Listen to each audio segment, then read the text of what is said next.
মাকে চিনি আমরা জন্মের পর থেকে, চোখ মেলেই দেখি ভগবান মাকে।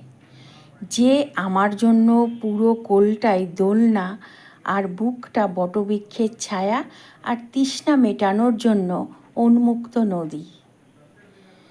কিছুদিন পরেই আমরা হাঁটি হাঁটি পা করি। তারপর মা হলো আমাদের শিক্ষিকা, সেবিকা, বন্ধু, ডাক্তার, রাঁধুনি, মাথার ওপর থাকা ছাদ, ঘুমপাড়ানি মাসি পিসি এবং সমস্ত গুণগুলো থাকে আমাদের মায়ের মধ্যে। ভগবান, জগৎজননী, স্বর্গ আমাদের সবার মা। সকালে উঠে মাকে প্রণাম করে বেরোলে নাকি শুনি যে তার দিনটা খুব ভালো যায়। আর যে সন্তান তার মাকে খুব ভালোবাসে সে কোনো দিন খারাপ থাকতে পারে না। এটাই